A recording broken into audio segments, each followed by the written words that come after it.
Fife Flyers TV, sponsored by the Bay Hotel, Fife's premier wedding venue. Todd, first of all, looking back to last weekend, 2 points against Edinburgh, but no points picked up in Belfast. What was your take on the weekend? Yeah, I mean, at the start of the Belfast game, I think we actually came out all right. We had the intensity we wanted, but very early on got into some soft penalty trouble. We gave up a 5-on-3, which, as we stepped out of the box, they got one. And then on the subsequent power play, they got another one. So it was a 2-0 hockey game after that first period. I feel that our best period was the second. We came out. We had some quality grade A scoring chances. Unfortunately, we weren't able to bury.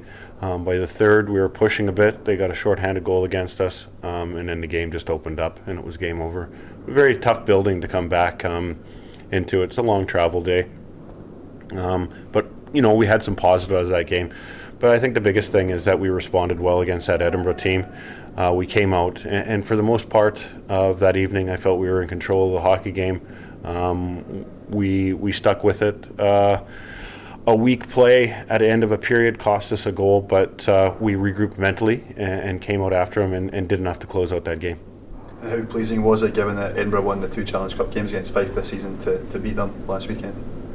Yeah, I mean, and they came from behind.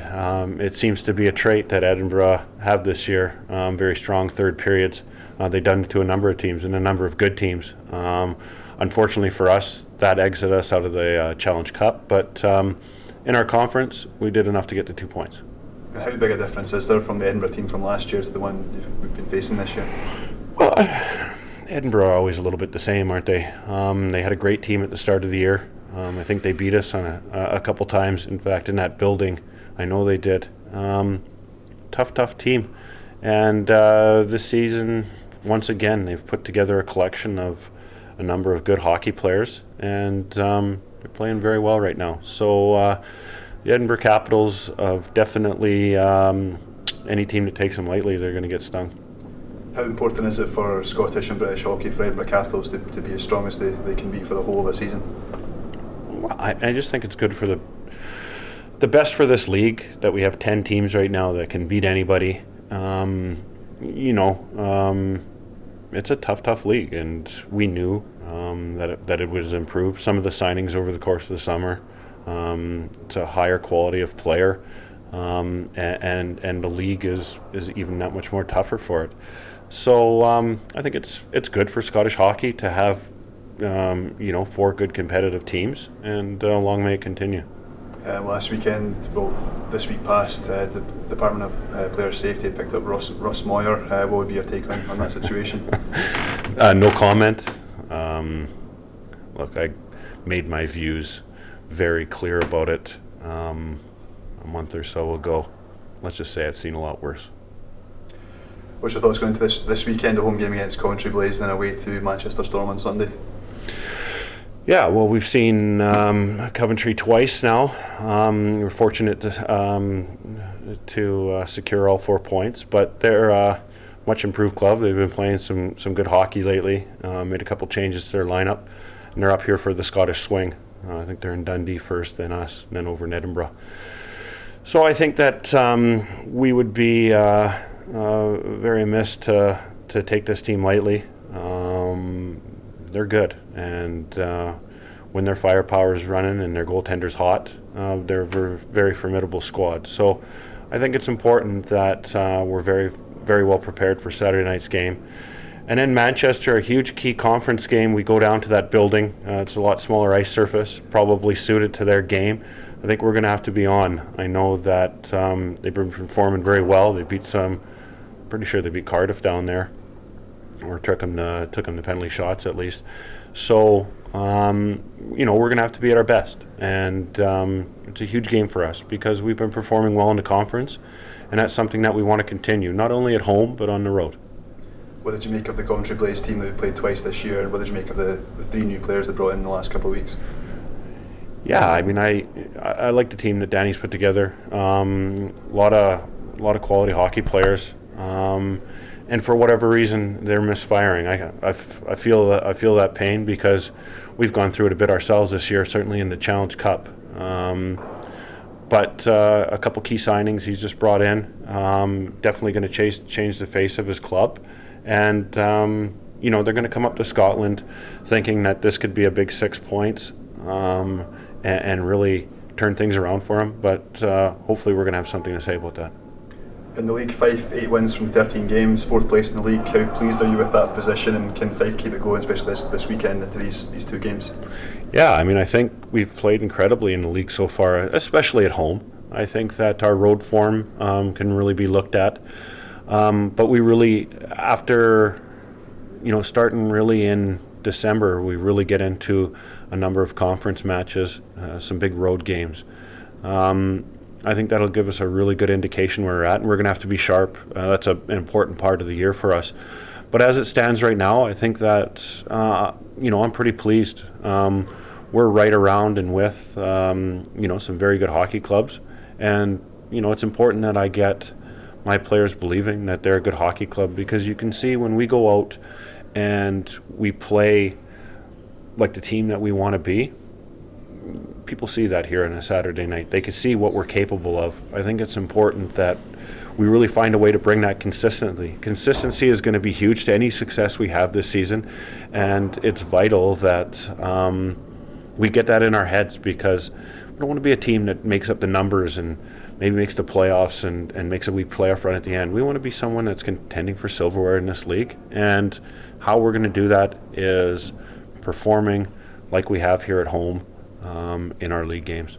And how big a factor will the crowd have to play in the game on Saturday at home to Coventry?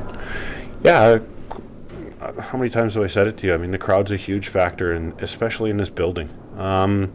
They can be a fickle bunch, but that is like any building in this league, probably in any sport nowadays. People want instant results and instant gratification. This league is a grind. I'm telling you right now, this league is a grind. Sometimes you have to try and grind teams down just to find your opportunity. And, we're prepared to do that, because ultimately at the end of the day, I don't want to lose a game 9-8 and be going up and down the ice all night and just flip a coin for the win. We want to be systematic about it. We want to be hardworking. I think we have a very offensive club that when they're on, they're capable of putting on special performances.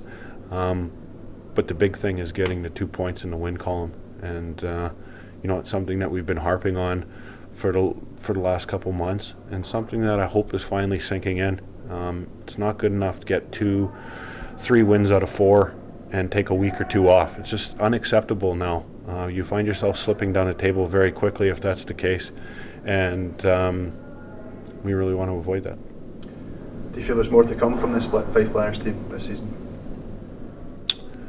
Well, I mean, I think that the big thing for us, and I'm going to repeat myself here, is that if there is more to come from us, we have to be consistent. That work level and work rate have to be there. We cannot take periods off. I'm not even talking games, it's periods, because you'll get punished for taking a period off. And you know what, if you put it in perspective, coming to the rink and working for a couple hours a night, there's worse jobs out there. We do this. These guys are not getting rich off this. They're probably making a decent living. They're here because they love it, but it's a job that they love doing, and it's something that if you love doing it, come give your best every night, and you'll get paid off at the end. You'll get your rewards, or certainly your chance at the reward, and that's what we're really shooting for this year, is that success.